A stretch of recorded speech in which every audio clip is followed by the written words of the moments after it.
జగన్ 2.0 పూర్తిగా కార్యకర్తలకు అండగా ఉంటుందని వైఎస్ఆర్ కాంగ్రెస్ పార్టీ ఒంగోలు పార్లమెంటు పరిశీలకులు బత్తుల బ్రహ్మానందరెడ్డి అన్నారు.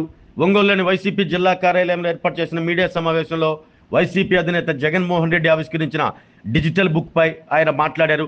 కూటమి ప్రభుత్వంలో అక్రమ కేసులు, ఇబ్బందులు ఎదుర్కొంటున్న వైసీపీ కార్యకర్తలకు డిజిటల్ బుక్ అండగా ఉంటుందని అన్నారు. ఇబ్బందులు పడ్డ కార్యకర్తల వివరాలను డిజిటల్ బుక్ నందు ఉంచడం జరుగుతుందంటూ తెలిపారు. డిజిటల్ బుక్ ఆవశ్యకతను పార్టీ నాయకులకు, కార్యకర్తలకు తెలియచేసేలా కార్యక్రమంలో భాగంగా క్షేత్రస్థాయిలో కార్యకర్తల వద్దకు ఈ కార్యక్రమాన్ని తీసుకువెళ్లడం జరుగుతుందంటూ తెలిపారు. ఈ సమావేశంలో Ongole assembly incharge Chunduru Ravi Babu, city president Katari Shankar, మాజీ ఎమ్మెల్యే ఆదెన్న, కేవీ రమణారెడ్డి, వెంకటేశ్వరరావు తదితరులు పాల్గొన్నారు. రాష్ట్ర వైఎస్ఆర్ కాంగ్రెస్ పార్టీ అధ్యక్షులు మాజీ ముఖ్యమంత్రి వైఎస్ జగన్మోహన్ రెడ్డి గారి యొక్క ఆదేశాల మేరకు రాష్ట్రంలో వైఎస్ఆర్ కాంగ్రెస్ పార్టీ డిజిటల్ డైరీని రూపొందించి భవిష్యత్తులో గొంతెత్తేటటువంటి ప్రతి ఒక్కరి గొంతును నొక్కేటటువంటి అన్యాయాన్ని అరికట్టేటటువంటి విధానం. 2, మనం కూడా నడిచేటటువంటి క్రమశిక్షణాయుతమైనటువంటి పద్ధతిలో ప్రశ్నించేటప్పుడు ఒక అర్థవంతమైనటువంటి ప్రశ్నించడం, దానికి సరైనటువంటి సమాధానం ఇవ్వవలసినటువంటి బాధ్యత పాలకులపైన ఉంది. కాబట్టి వారు నిర్లక్ష్య ధోరణితో అప్రజాస్వామికమైనటువంటి దౌర్జన్యకరమైనటువంటి పంథాలో వారు తప్పు చేస్తే, లేక ప్రభుత్వ బాధ్యత ఏదైనా ఉంటే దాన్ని ఎత్తు చూపిస్తే ఆ మాట్లాడేటటువంటి వారి మీద క్రిమినల్ కేసులు పెట్టడం, అన్యాయంగా అరెస్టులు చేసి ఒక కక్ష సాధించడం రాష్ట్ర వ్యాప్తంగా జరుగుతుంది. నిన్ననే పరుచూరు నియోజకవర్గం ద్రోణాదుల సర్పంచ్, ఒక ఎస్సీ నాయకుడు సర్పంచ్, ఆయన అసెంబ్లీలో బాలకృష్ణ గారి మాట్లాడినటువంటి విధానాన్ని తీవ్రంగా ఖండించాడట సోషల్ మీడియాలో. దానికి వెంటనే ఇమ్మీడియట్గా పోలీసులు వచ్చి అతన్ని ఏదో సాకులు చెప్పి అరెస్ట్ చేసి స్టేషన్లో పెట్టారు. ఇది చాలా దారుణం. స్వాతంత్రం వచ్చిన తర్వాత అనేక ప్రభుత్వాలు వచ్చినాయి, తీవ్రమైనటువంటి పోరాటాలు జరిగినటువంటి సందర్భాలు ఉన్నాయి. ఏం జరిగినా చర్చ అనేటటువంటి దానికి విలువనిచ్చి దానిలో ఒక హద్దులు లేనటువంటి విధంగా తప్పు చేస్తే మాత్రమే పోలీసు వారి జోక్యం ఉండే తప్ప ప్రతి చిన్నదానికి పోలీసు వారిని ఉపయోగపెట్టడం, దానికి నాన్ బెయిలబుల్ కేసులు పెట్టడం, వారి కుటుంబాలని తీవ్రమైనటువంటి వేధింపులకు గురి చేయడం, ఇది చాలా దుర్మార్గమైనటువంటి సాంప్రదాయం రాష్ట్రంలో కొనసాగుతుంది. కాబట్టి దీని నుండి రక్షింపబడాలంటే ఇప్పుడు పెడచావును పెడుతున్నారు. కాబట్టి ప్రభుత్వం, పాలకులు, ఈ పాలకులు అనేటటువంటి వారు ఎవరైనా అది శాశ్వతం కాదు.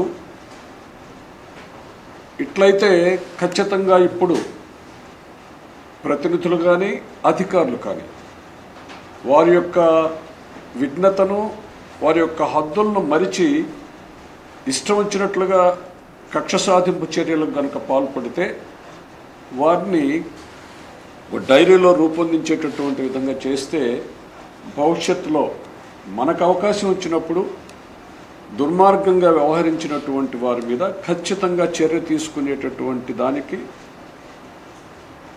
సిద్ధపడాలని చెప్పి గౌరవ రాష్ట్ర పార్టీ అధ్యక్షులు జగన్మోహన్ రెడ్డి గారు ఈ డిజిటల్ డైరీని రూపొందించడం జరిగింది.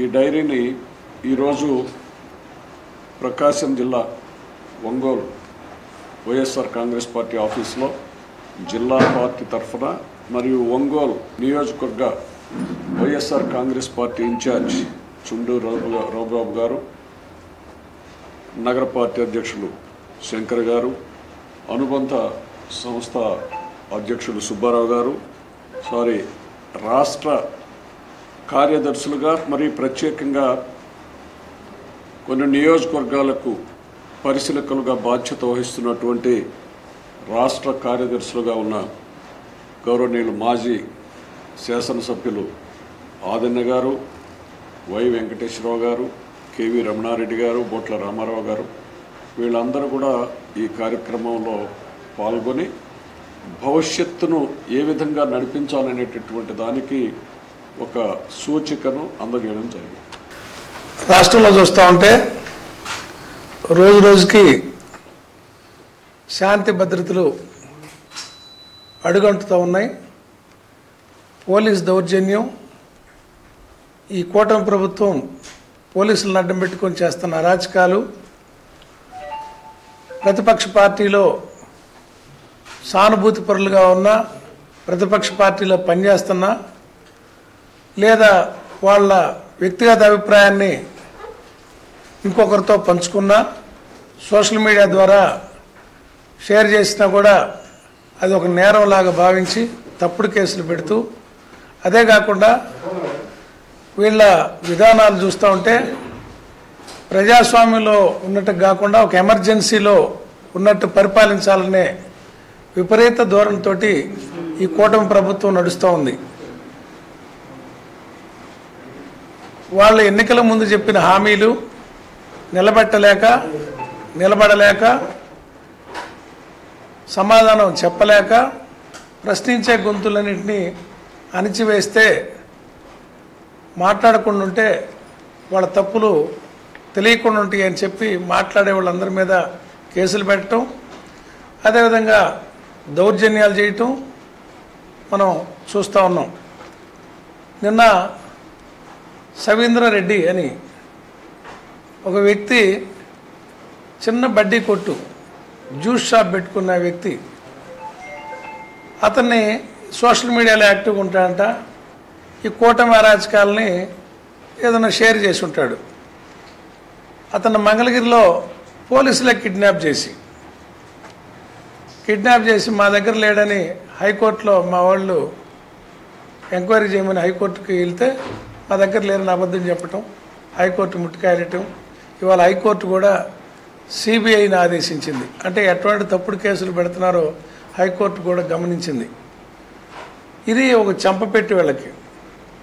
ఇక బాధితులందరూ గుక్కమింగి ఉంటూ ఉన్నారు కనుక జగన్మోహన్ రెడ్డి గారు దీనికి ఒక ప్రత్యామ్నాయాన్ని ఆలోచించి డిజిటల్ డైరీ అని మా పార్టీ తరఫున ఒక యాప్ ఓపెన్ చేసి, ఆ డిజిటల్ డైరీలో ఓపెన్ చేసి ఎవరైనా లాగిన్ అయ్యి మన అనుకున్న వాళ్ళు ఎవరికైనా ఉద్దేశపూర్వకంగా ఎదుటి వాళ్ళు అన్యాయం చేసినా, అధికారులు అన్యాయం చేసినా దాంట్లో లాగిన్ అయ్యి కంప్లైంట్ పెట్టి ఎవిడెన్స్లన్నీ ప్రొడ్యూస్ చేసి వాళ్ళ నెంబరు వివరాలన్నీ పెడితే అది ఆటోమేటిక్గా డిజిటల్ డైరీలో లాక్ అవుతుంది, రిజిస్టర్ అవుతుంది. ఇట్లా అయిన కంప్లైంట్లన్నిటికి కూడా రేపు జగనన్న 2.0లో వీటికి ఒక పరిష్కారం ఉంటుంది. అదే జగనన్న 2 అని చెప్తుంది. దీని మీద ఒక స్పెషల్ టీములు వేసి అవసరమైతే ఒక డిపార్ట్మెంట్లోని స్టాఫ్ని కొంతమందిని అలాట్ చేసి వీటన్నిటికీ న్యాయం అంటే న్యాయాలు తేల్చి నిందితుల్ని, ముద్దాయిల్ని శిక్షించే విధంగా ఎంతటి వారినైనా వదిలిపెట్టకుండా, ఒకవేళ అధికారులు అయితే వాళ్ళని కూడా వదిలిపెట్టకుండా శిక్ష పడే విధంగా ఉంటుందని చెప్పి విచారణ జరుపుతారని చెప్పి డిజిటల్ డైరీ ఉద్దేశం. డిజిటల్ డైరీని వాడుకొని మన పార్టీ యావత్తు కూడా, పార్టీ కాదు ఇతరులకైనా కూడా సమాజంలో ఎవరికన్నా అన్యాయం జరుగుతూ ఉంటే, ఈ ప్రభుత్వంలో కానీ మేలు న్యాయం జరగదని మీకు అనిపిస్తే ఈ డిజిటల్ డైరీలో రిజిస్టర్ చేయండి. ఈ 3 సంవత్సరాల తర్వాత మన ప్రభుత్వం వచ్చాక మీ అందరికీ న్యాయం చేసే బాధ్యత వైఎస్ జగన్మోహన్ రెడ్డి గారి నాయకత్వంలో వైఎస్ఆర్ పార్టీదని చెప్పి ఈ సందర్భంగా తెలియజేస్తూ ఉన్నాం. ఆరోగ్యమే మహాభాగ్యం అంటారు, కానీ ఆరోగ్యాన్ని నమ్మకంగా కాపాడే స్థానం ఎక్కడ? ఇది ఒంగోలులో మీకు దగ్గరగా మన Venkataramana nursing home private limited. Caring your life 54 ఏళ్ల విశ్వాసంతో ఇది ఒక హాస్పిటల్ కాదు, ఇది ఒక విశ్వాసం. 3 తరాలుగా వేలాది కుటుంబాలను ఆరోగ్యంగా నిలిపిన ఆదరణ. మా నిపుణుల వైద్య బృందం మా దగ్గర అనుభవం కలిగిన బృందంలో అందించే సేవలు neuro surgery, general medicine, diabetes, pulmonologist, general surgery, ophthalmology, urology, orthopaedic, ENT, paediatrics, dental surgery, anaesthesiology, gynaecology, cardiology, emergency మరియు క్రిటికల్ కేర్.